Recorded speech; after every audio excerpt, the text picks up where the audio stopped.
on what to write. I was thinking to myself about it is, how do I tell people what to write? At least Nama told them they should write something. So I thought about it, and I looked at the book of Revelation, chapter 1, verse 19. Just one verse, and I just found the Bible here. I thought, let me just make use of it.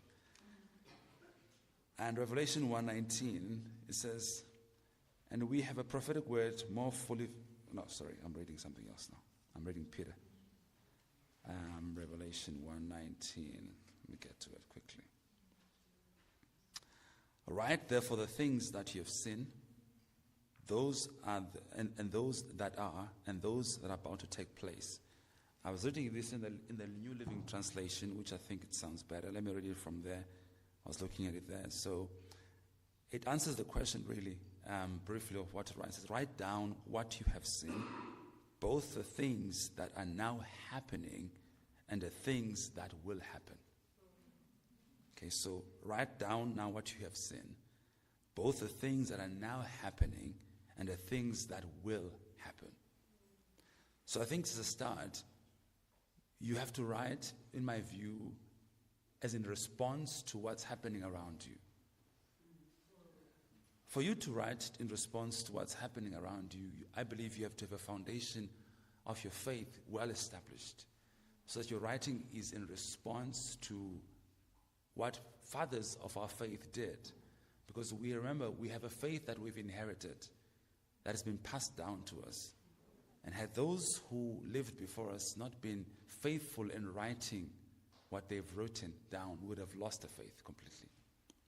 And so, when they wrote, they dealt with a number of things that were challenging during their time. Controversies that were taking place in the church, and false doctrines, and issues that were affecting the centrality of the gospel. And to them, in response to that, they began to think it's important to record this stuff so that future generations would know what is it that Jesus said, what Jesus taught. And so when we read the Old Testament, for instance, we have a book called the Book of Chronicles, which chronicles, as the word says, the kings that lived in Israel, how they behaved. And you'll have stories like, and this king rose and did what was evil in the sight of the Lord. Or this king rose and did what was good in the sight of the Lord. And then we see that king's life, and we see the result of what that king, what became afterwards, and the impact of that in the nation of Israel during the reign of a particular king. So there's writing that chronicles what's happening around. But also, alongside those kings, God raised prophets. And those prophets would obviously speak the word of the Lord to those kings, correct them, judge them, try to bring them back into alignment, but also prophesy what will take place if those kings continued in a certain path. So writing, therefore, chronicles, it takes into consideration what is happening around, responds to it, but also predicts what will likely to happen if people continue in a certain path.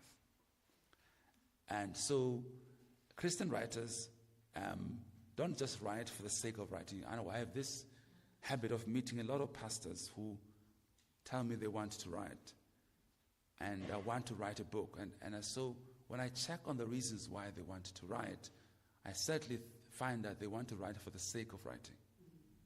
In other words, they like the idea of being published.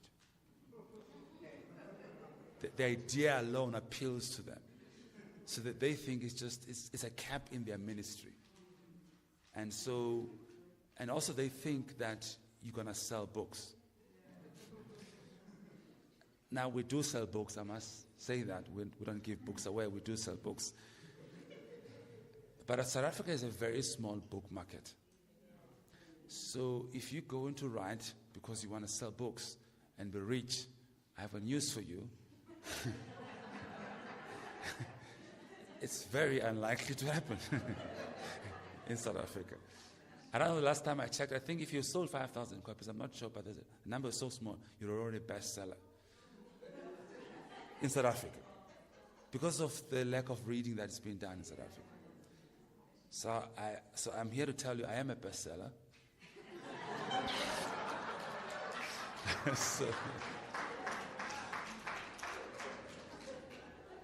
Now, I wouldn't mind be like Rick Warren and write books that sell 30 million copies, like Purpose-Driven Life, and be a millionaire. But it's very unlikely to happen in the country of South Africa. So, but then why do I continue writing if writing is not going to sustain me financially? I write because I have to be faithful to the call of God.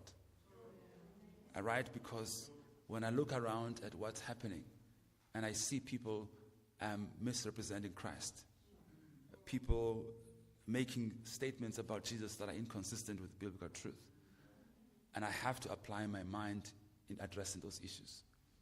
One of the things that you see concerning theological controversies that are happening today, in my book on leadership, I touch on this, a passion for position. I wrote this book because I was concerned about patterns of leadership that are inconsistent with the values of Christ. So I decided that I need to respond to this. Now, I don't know what's happening with me, but I tend to address issues that are very difficult. I asked the Lord one day, like, why didn't you give me a nice topic like 7 steps to answer prayer? Something like, something light, something enjoyable, something that makes me popular and famous. And then I have to write The Veneration of Ancestors as my first book. I'm like, why? And then so, I don't know, I respond to things like that. So I write here about controversies that took place in the church in AD 100. I said, between AD 100 and AD 313, the church had to deal with internal problems and heretical teaching and consequent schisms. And externally, the church had to deal with the persecution from the Roman state. These issues forced the church to close ranks by developing, quote-unquote, a canon, by the creation of a creed, and by obedience to the monarchical bishops.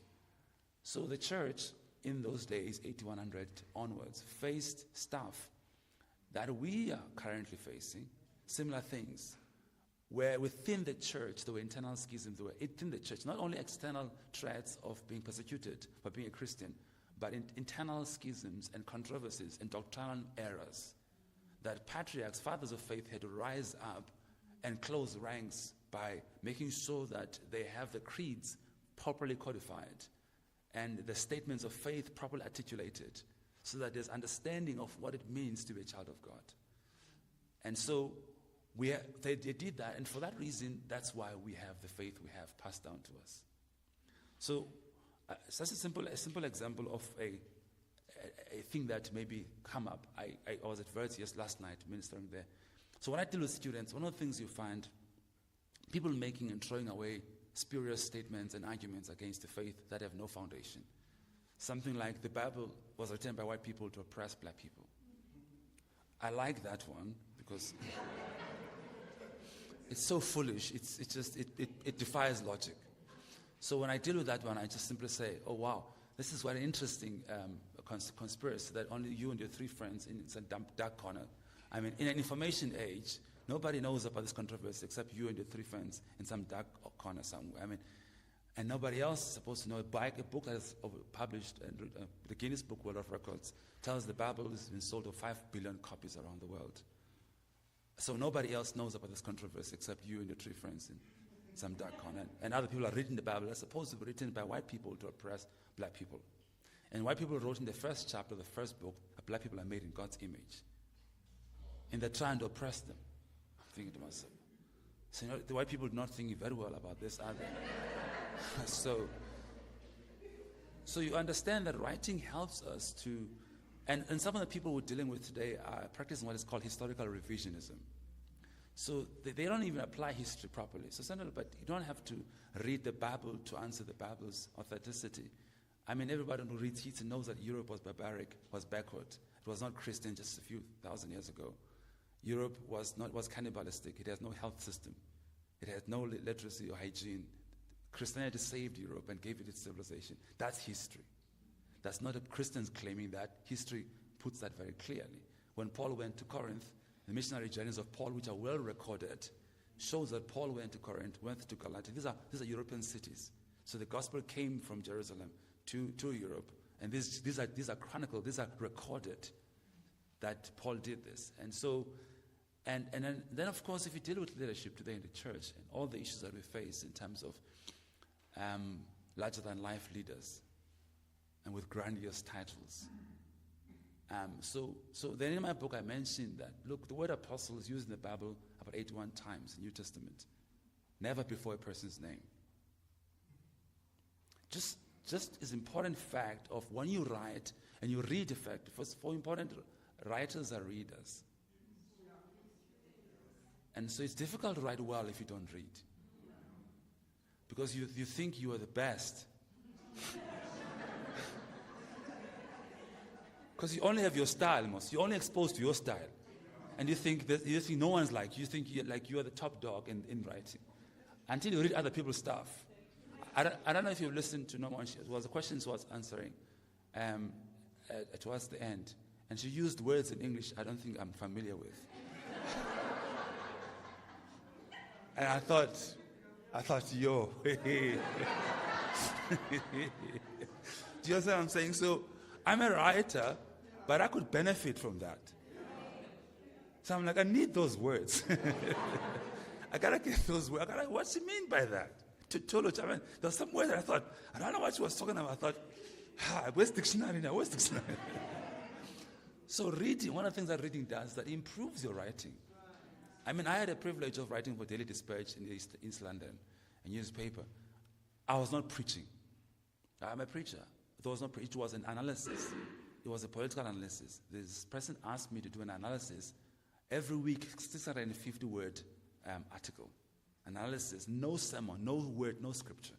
Just get something in the current and analyze it and write as a political analyst. I've never done that in my life. And I don't have a degree in writing. I have no experience. And therefore, all of us get feedback from, because she's an editor. And she will give feedback. She's a child of God. Her feedback was not flattering. It was not Christian. She'll write something to me. What are you thinking? What is this? Where's your mind? I'm thinking to myself, where's kindness? Where's grace? And so I'm like, I thought we were believers. We love the Lord together. And she just had red pen everywhere. So I held on to that. Every week I must come up with something. Whether it's corruption, whether it's something happening in the country, I must sit and think. But there's no way I was able to do that without reading widely. I mean, I didn't understand how the construct sentences nowadays. I didn't understand how people can have short sentences and start with a but. When I was told the whole time in school, you don't start with a conjunction.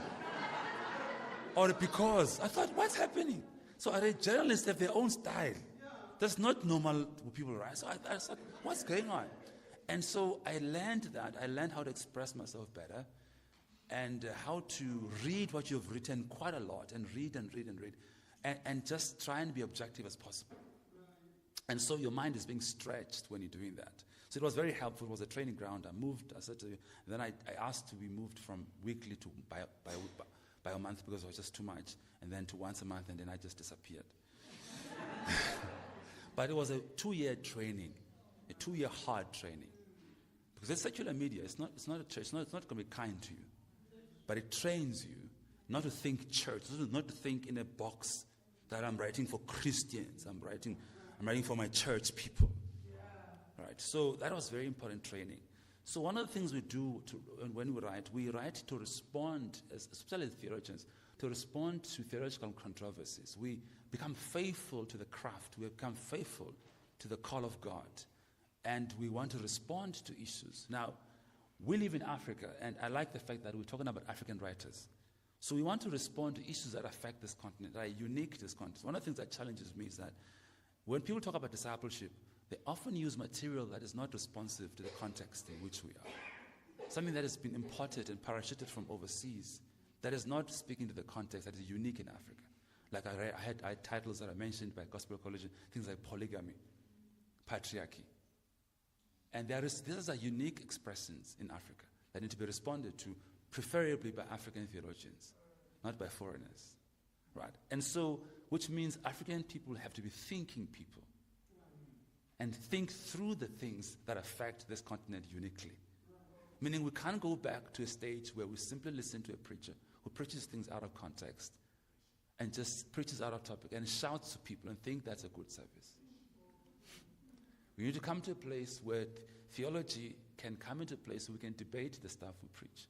People have the right to ask questions, like the church in Berea, where I'm accountable for what I preach, where I should be open to be asked questions just immediately after my sermon. And I said, no, I'm under the anointing. I'm under the anointing. Nobody should talk to me. Don't touch the anointing. The stuff we do, we're like, no, but we want to know the word of God we should just preach, which is supposed to be an objective truth. It's got nothing to do with your anointing and your opinion. It belongs to somebody else, and you're his representative. So we want to know, have you represented him well, the one to whom the word belongs to? And we think that you've misrepresented him in some area. If we are calling you out on that. So it's not personal. You are a messenger of somebody. And you have to be true to the one you represent, not true to your own views. So we're questioning that thing, not you, and we're not personalizing the issue. So because we're dealing in a continent where things are coming up all the time, there's lots of false things that are coming up, false prophets and such things. And here in Johannesburg and here in Gauteng, you have them in abundance. So that's why I don't want to stay here. You eat grass. I mean, the things you do here are incredible. When I hear things, I'm like, what are they thinking? What are you thinking? How do you eat grass? I mean, everybody knows you can eat grass. I mean, we watch on TV, we're like, we can't understand how you can eat grass. Because what has happened is this: the reason why they can manage to convince people to eat grass is because they've managed people to stop thinking. Somehow they mastered the art of getting people to stop thinking, then they can make people do anything. Jesus never said that. Paul never talks, the Bible, Romans 12, it's about the renewal of the mind, not the removal of the mind. Renewal, not removal. So we don't go to church and our mind's removed. It's renewed, not removed.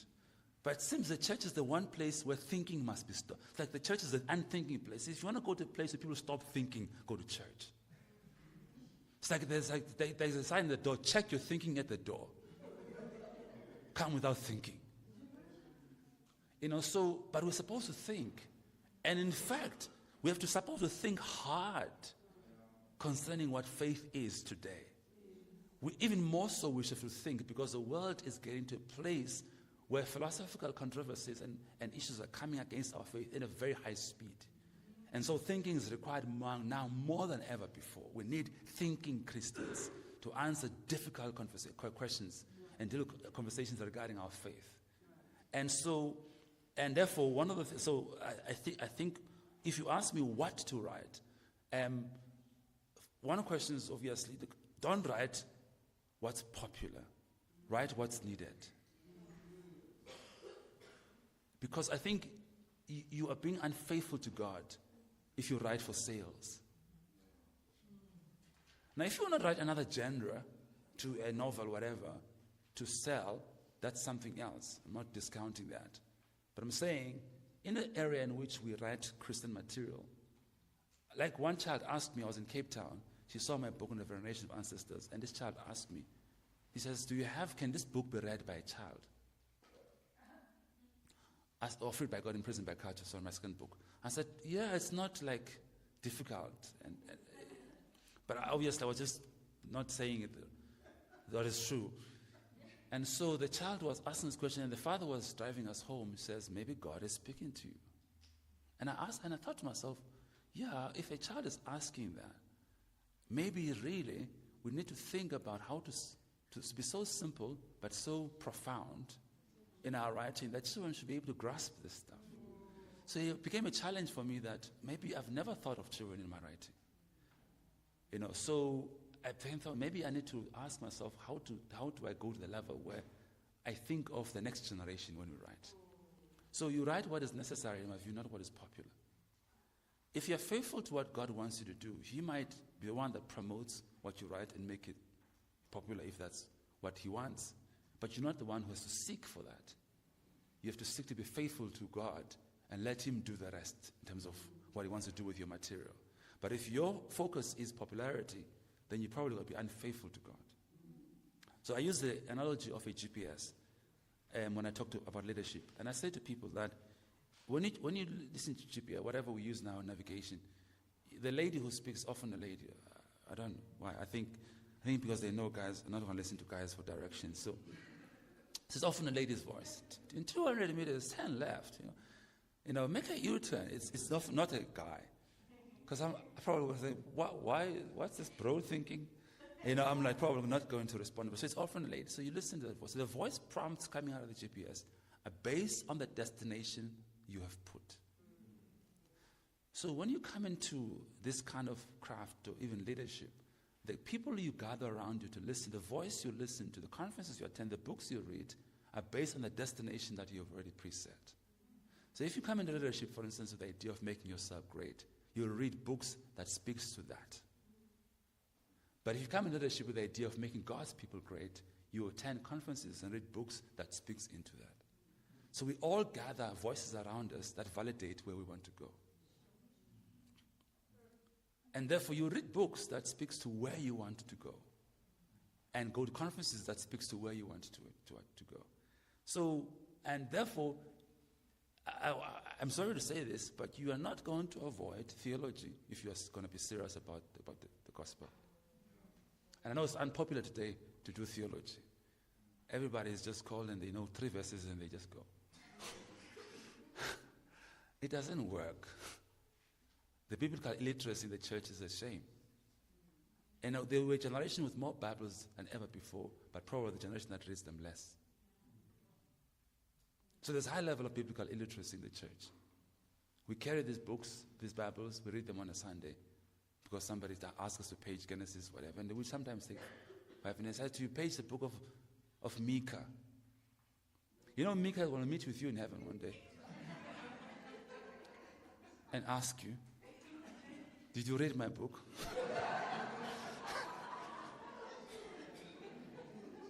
I was also anointed. You only thought Isaiah only is the only prophet. You classified me a minor prophet. God didn't call me a minor prophet. You decided to call me a minor prophet. And Jeremiah a major prophet. And you never read my book. But I also was faithful to God and I wrote what God told me. But you never read my book. Or Zephaniah. We'll meet with you one day. Says, I did my job. Even if it's 5 chapters. You thought Isaiah 66 chapter is better than me. You only read Isaiah. But what about me? You didn't read my book. And Zephaniah's got that wonderful verse. He will quiet you with singing. He will sing of you with rejoicing. It's wonderful, it's a verse of God's comfort over us. So we need to read the whole Bible, the whole canon, from cover to cover, to get the full context and the full counsel of God's mind. You write better when you read, I promise you. First of all, one of the things you do when you read the Bible is this: the verse you've already been hearing about being misquoted. Now you know it is. And what it actually says, the verse is there. Touch not the prophet. Do my prophet, touch not the anointed. Do my prophets no harm, right? You've heard it so many times. When we read it for yourself in Chronicles, you realize it's not saying what the people are saying. It says to the whole nation of Israel, there are prophets, not to some select few. It was speaking to the nation, touch not the anointed ones. It was speaking about the nation, not some few people in the stage. So touch not the anointed. Do my prophet. Now you realize, this verse, I've heard it all the time, but it's not saying what. Now you get it. So that's what reading does to you. It brings you back, it centers you. And then from that position, they always say, I'm trained from a school, from a background that says, preach from the overflow. Preach from the overflow. Don't preach your last sermon. Don't empty yourself. Preach from the overflow. Have more than people need. That is. Gather more. Eat more than you're actually going to dish out. So now when you stand in a place, I'm not saying let's be critical and always be negative, but you stand in a conference or a church service, when somebody is telling that things are not true, you can tell, I've also read that stuff. It doesn't say that. But you forgive the preacher. The preacher stands there and says, the Lord says to Abraham, take off your sandals. For the place you're standing on is holy ground. I think, yes, no, it wasn't Abraham. But he forgave. Jonah swallowed the fish, or the fish swallowed Jonah. Something swallowed each other. Those swallow ships.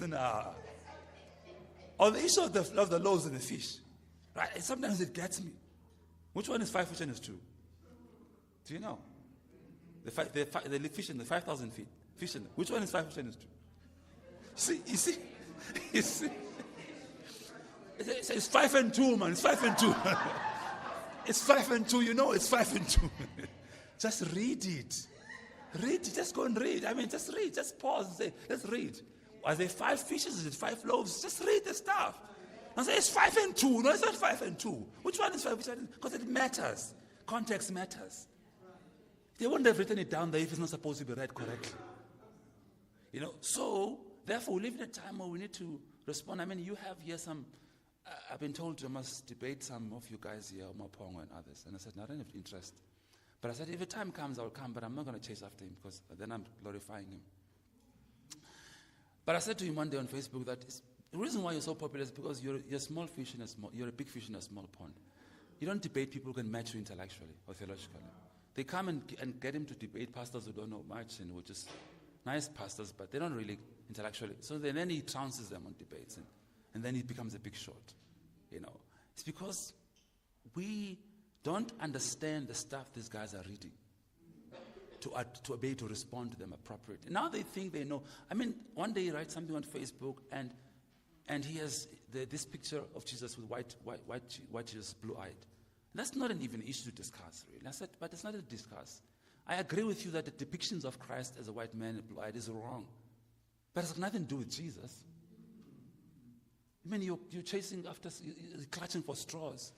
The false depiction of Jesus has nothing to do with Jesus himself. So I agree with you, but I don't understand why you make an issue of it and you're making it about Jesus. I mean, the message of Christianity is discredited, but not the message. You can find fault with the messenger for all you like, and I agree with you, but show me one fault with the message. For you to find Jesus guilty, you must conjure up false evidence, like they did when they crucified him. You must make up stuff, because you'll find no fault with the man. So when you are a person who has allowed your mind to be stretched like that as a believer, very spiritual. Look, I'm very spiritual. I believe in, falling and crawling and jumping around, and I'm spiritual as you can get. Devil chasing, chandelier swinging, all that stuff. Not grass eating. I don't go there. I don't go that far. But definitely, I believe that the tension must be balanced up between reasoning and thinking and spirituality. The Holy Spirit and His Word are not in contradiction. There's not like a battle for no, it can't be too much theology because then the Spirit will be quenched. It's like the Spirit there's a problem with His Word that He wrote. The two are held together. It's like the river and the banks. The Spirit is a river. The banks is that gives shape to the flow. Without the banks, the river there's no river. It's just chaos. It's spiritism. We're not spiritists people. We are the Holy Spirit people. So we have a spirit, holy, not spirits. So we have to define what spirit we're referring to. Because I'm spiritual. What do you mean by that? I'm a spiritual person. I am also, but I'm not sure if we mean the same thing. What do you mean you're spiritual? Because I'm talking here about the Holy Spirit who makes us do holy things. Who brings out the nature of God. Who was a character and a nature. And one of the things you're going to have to find, therefore, and some of the things that I think needs to be addressed in our writings, is that if you study anything about African religion and African philosophy, you'll understand that one of the things it does is that it changes the nature of God to fit the shape of the people. So one of the things you find is that God is seen to be lacking communicative competence and definitive personality traits. God doesn't speak. He's transcendent. He's absentee deity. So when he doesn't speak, it means other things must speak on his behalf. So to justify why they don't consult God directly and they go via mediums, they have to out God out as if he doesn't communicate. He can't communicate. Yet as if anything, God speaks. If there's anything we know written in the Bible, is that God speaks voluminously and abundantly. The word God said is used 10 times in Genesis chapter 1 alone. God said. God said. And we're told very clearly in Hebrews 11 verse 3 that the worlds were framed by the word of God. So God indeed does speak. And if God speaks, it means we have a lot to write about that. If we are hearing God. If God speaks and we're hearing him, there's a lot to write about. So let's say you are, like Rama talked about this book about responding to injustice or poverty from a place of privilege. She was observing. Now you observe the world around you, and then the observation of what you pick up, you've got ears, eyes, your gates to your soul. You see, you hear, you feel, you touch, you taste. And then it comes into your spirit, and your spirit, which is centered around God, is now challenged by what you are seeing and hearing. Then there's a response that must come out. But the response is word-based because you are centered around the word. You're not just a social justice warrior.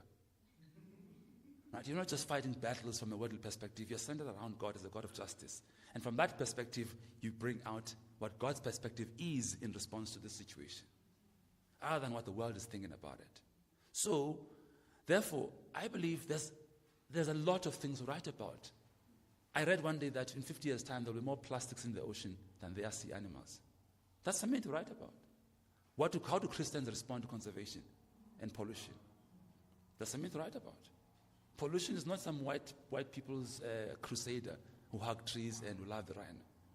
It's for every child of God. When I see a child of God throwing away paper, and I know that there's something wrong with their discipleship, they've not been discipled well.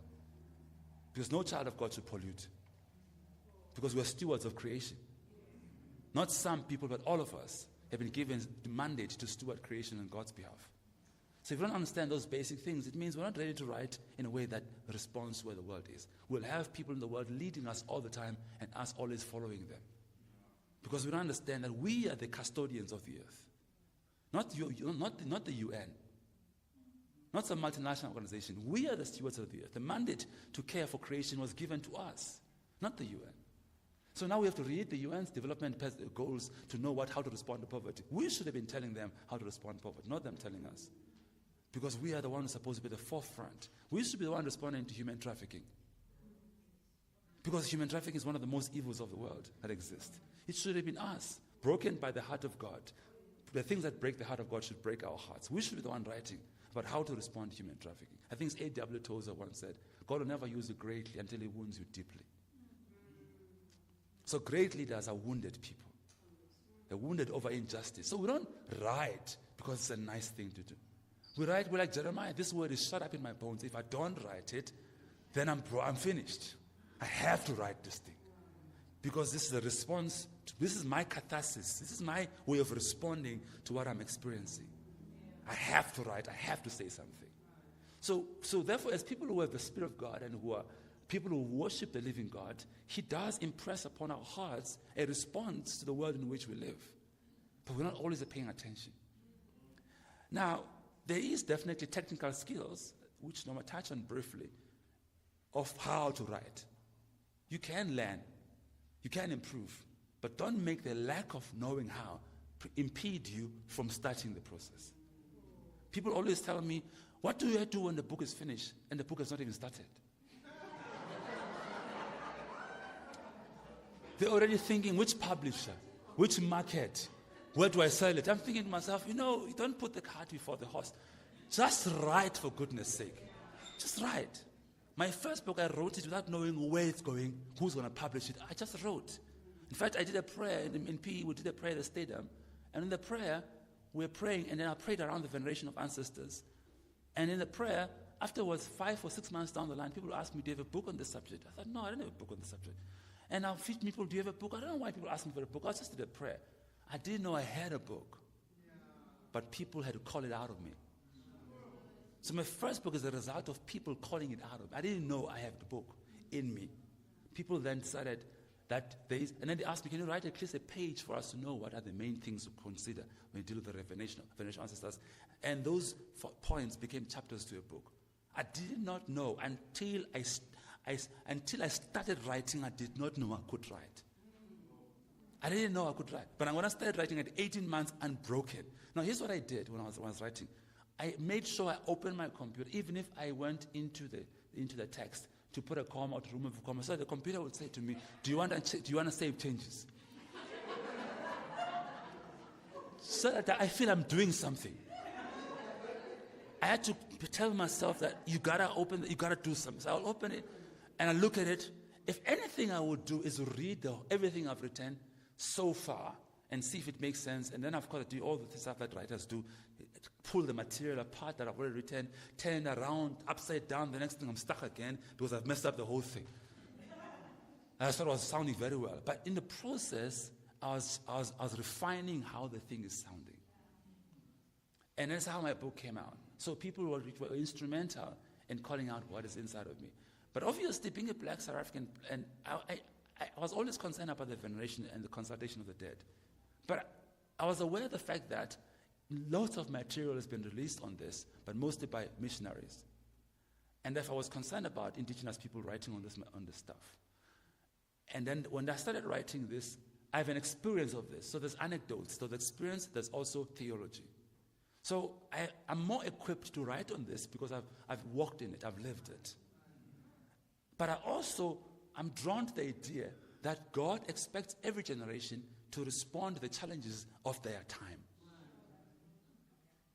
And holds every generation accountable for their response to the things that face their lifetime. So God holds me accountable for my challenges of my generation, not another generation. So the fact that I keep quiet in my lifetime means that I'm held accountable. Like Mordecai said to Esther, if you keep quiet at a time like this, God will send salvation from elsewhere. But how do you know if you have not been brought into the kingdom for such a time as this? So I wrote, and when I wrote it, I wrote so much. I wrote so much that I never stopped. I had to travel overseas all over. When I traveled, I used to wait for planes and wait for connecting flights and get bored. I never got bored again. It's amazing. I wouldn't care. The flight is delayed for 2 hours. It wouldn't matter. I just need a plug point to plug my computer. I never got bored. Imagine that. I could entertain myself everywhere in the world just by writing. And I occupied my time, and I wrote so much that most of the material of the first part became about culture. I had to remove it, and it became the next book. So the second book was birthed by the first book, because I realized it began to be thick and thick and thick, and I took material out, only to discover that once I start writing, I just don't stop. I enjoy it. It's there. It exists. The thing is inside of us if we just allow ourselves to put that effort into it. So what to write to me is what is happening around you. What is it that needs response in where you are, where you stay, where you minister, where you go to church? What is that needs to be ministered or responded to? That's where you need to start thinking. How does the Bible respond to the context that you are encountering on a day-to-day basis? How does the Bible respond to racism, inequality? How does the Bible respond to corruption, crime, xenophobia, and all the topics that we have in South Africa? And then because you're going to have to respond to those issues, as I said to you, you're going to have to read on those issues. And as you read on those issues, you find yourself, now, I used to say to people, I write better than I speak. Okay, that was my theory. So, and then I began to think, I don't know now which one is which. Then I realized, no, they all work together. They work together. So the writing forces me to read, right? So I read, I write, and then the mind begins to be stretched in how to collate, how to store information, and how to bring out facts at the right time. And now you train your mind how to work well with you when you speak. And then you find your speech now is also improved. And so I found that these feed one to another. And so, therefore, it's a problem really to even go to a church of a preacher who doesn't read. Because I know what he's going to do. He's going to preach one verse out of context and shouts it and calls it a good sermon. So I'm going to ask him, the Zerubbabel he's speaking about, not by might, not by power. Who's Zerubbabel? Haggai 4 verse 6, not by might, not by power. But who's Zerubbabel?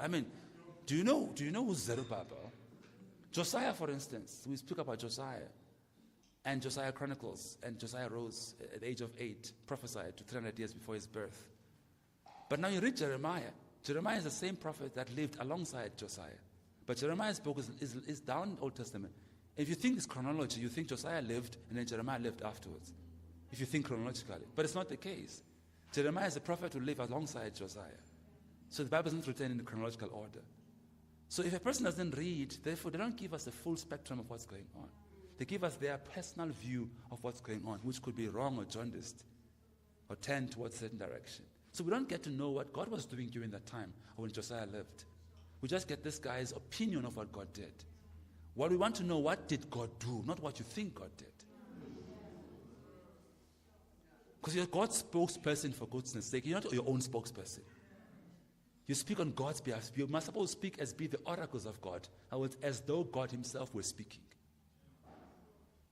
So then you have to go and check what is God saying before you speak on his behalf. Which means you can't avoid reading what God has said. Right? So we can't help it. We have to do this stuff. And our youth today are not going to be very happy with you telling them about Dietrich Bonhoeffer. They don't know what that guy is. Or C.S. Lewis. C.S. Lewis is largely for you to read C.S. Lewis. They're not going to be happy with you telling them what C.S. Lewis said. Or Martin Luther, the German reformer. Or John Calvin. Or John Newton. They don't want to know that. You have to tell them what you say. Now you have to read what John Calvin says. And then contextualize it. And then write stuff on it. They don't care what John Newton. Who's John Newton? Amazing Grace. How sweet they sound. You have to read what he wrote and then contextualize it. And you have to write now vernacular as well. So now you have to read it. I was saying in my church this Sunday, read my books in my church, but don't use my English in a context that is not requiring it. Read it, assimilate it, understand it, break it down, then speak it in closer. Because it's pointless to tell people stuff, veneration. What does veneration mean? Yeah, but so don't use those words.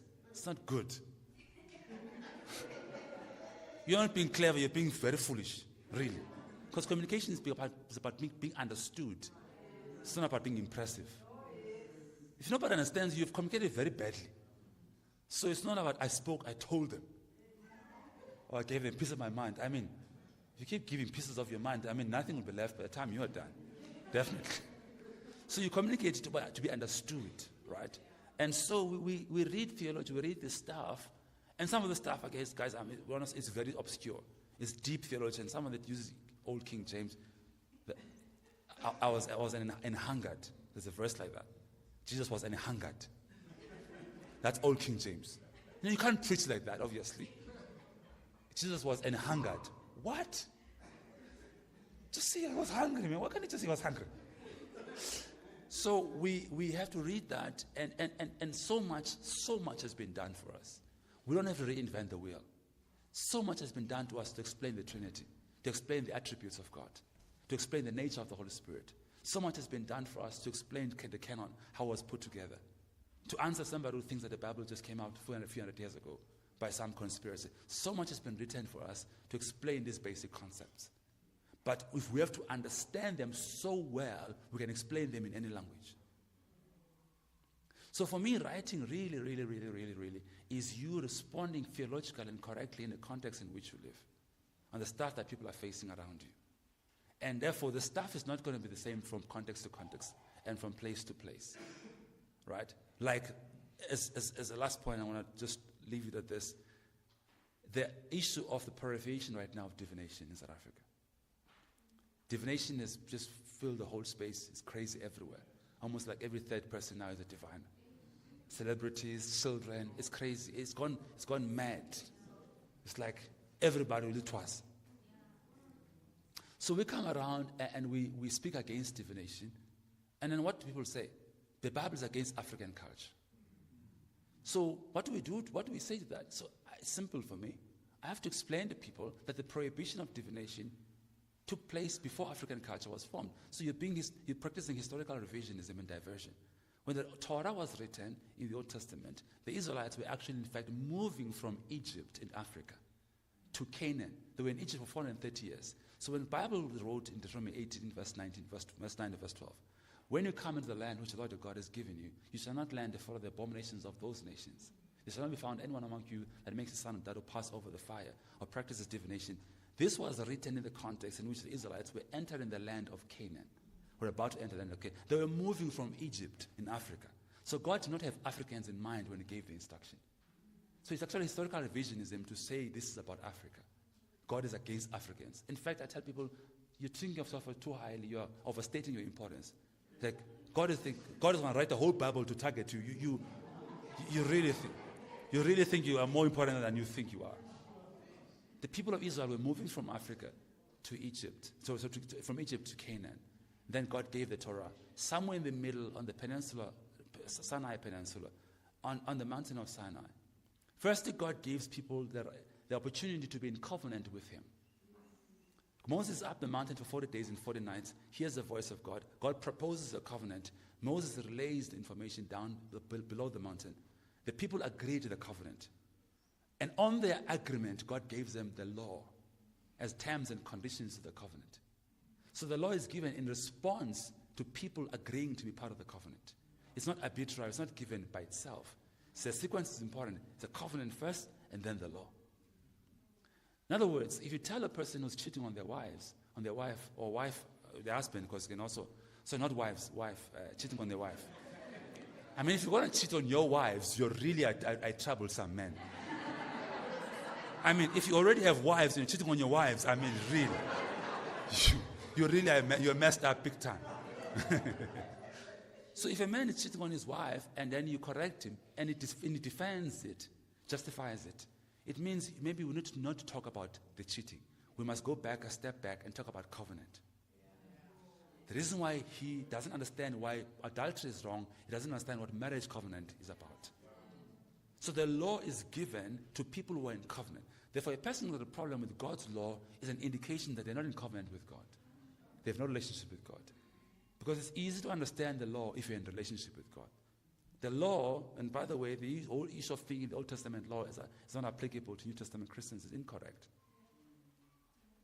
Parts of it are not applicable, but some parts are. The moral law is certainly applicable. Civil, moral, and ceremonial is 3 parts of the law. The civil is not applicable, the ceremonial is not applicable, the moral is permanently, universally, eternally. God will always be against idolatry at every dispensation. Always be against false witness. So the 10 Commandments are the moral law of God. That doesn't change. So, therefore, he showed people that, look, this law was given maybe about 5,000 years ago, thousands of years ago, before your culture was formed. So just on the basis of that alone, you're applying historical revisionism. You're inaccurate. God prohibited divination for what it is, not for who is doing it. It's a practice, not the person. The fact that you chose to do it means you put yourself at the crosshairs of God's judgment. It's like if you like to steal, like you enjoy stealing. The Bible says, thou shalt not steal. So should God change his law now to accommodate the proclivities? No, but I like stealing. So what must God do now? To change his law because you want to steal? It doesn't work like that. So I'm just saying to you that, in the brief, I'm sure you get the idea. Even the issue of I have published a book on divination. I never sat down to do it. But divination is something somebody must respond to. Because it's a big deal. For me to respond to divination, I must think. I couldn't just respond spiritually or emotionally. Divination is wrong. Yes, and we know that. Most of us know that here. But you must make sense of it philosophically and historically and anthropologically and didactically. You must make sense to people. I'm not writing to Christians, I'm writing to naysayers and pessimists and outsiders to show them logically and historically why divination is wrong. It must make sense consistently, logically. It must make logical consistency. They must read and understand that I didn't thumb this thing up. It's 4 pages of bibliography, of research, and mostly from African religion scholars, from their own philosophers, quoting them what they say, that to be diviner you must be possessed. I don't say that, they say that. So divination involves being possessed with spirits of divination. We cast out spirits. They talk about inviting them in. So these things are incompatible with our faith. All of this is to show that when you are a child of God and you are a writer, you're going to, therefore there's no way, as I close, there's no way we can write on the same things. On the basis of the fact that we don't face the same things as Norma has already alluded to. And second point is this, the first thing she did was to make us write what we are feeling. And she expressed the fact that we cannot experience the same thing but we're in the same room, just to show how different we are. The other thing that is very clear with all of us here is this: we don't think the same way. We don't have the same way of addressing issues. And therefore, if we follow the same pattern, we will think one way of writing is the best. So this person is clever, is better. And I always tell people, don't do comparison. We are different. Right? We are equal in value, but different in function. I respond in proportion to the grace, to whom much is given. I respond. So I have to be faithful to the proportion of my calling. I'm not beonke, so I'm not accountable to God for millions of people being saved. I'm accountable for the 200 I'm given. So I must be faithful to the few I'm given, not to the millions that Bonke is supposed to reach. So I'm not judged on Bonke's standard. I'm judged by my standard that God has given me. So there's no, this guy is like the best. Well, maybe it's because of a certain market he's targeting that God has given him. He must write for that market or that audience. Therefore, you must write children's stories perhaps. And I don't know how. Who's going to write for children if everybody's going to write some bombastic English? Should children not read stories about the faith that appeal to them? One day I was asked to preach to primary schools in Eastern Cape, which I will not do again. So they didn't tell me, they didn't warn me. They just invited me and I showed up in primary schools. I said, they should have told me. I would have said no. How do you preach to children? So I don't know any sermon now. What did they do? David and Goliath. All 3 schools. What else do you do? Goliath was a big man. What do you do? You can't talk to children theology. And David was a small man, but he had a sling. And he pulled his sling and hit Goliath. And Goliath fell. Bah! Kids are going like, I saw it from school to school. That's all I did. It worked. But after I was done, I was tired. So I'm not doing this again. And I had newfound appreciation for children's ministers. So the people who raise my kids in school, my own people who raise my own kids in my own church, my kids disappear into a children's church, the people who take care of my kids are the best. They are top. They are like top dogs. I mean, they are amazing. How do they communicate this gospel to those people? And they understand it and they live it. Like the SA that reached Norman and others. They are amazed. They're gifted. But they are faithful to their gift in their level. And that's why we need people to write to youth, to write to women, to write to men, to write to children, to write about nature, to write about creation, to write about finances, about leadership, about marriage, about the various types of topics. We need all of that to enrich us as people.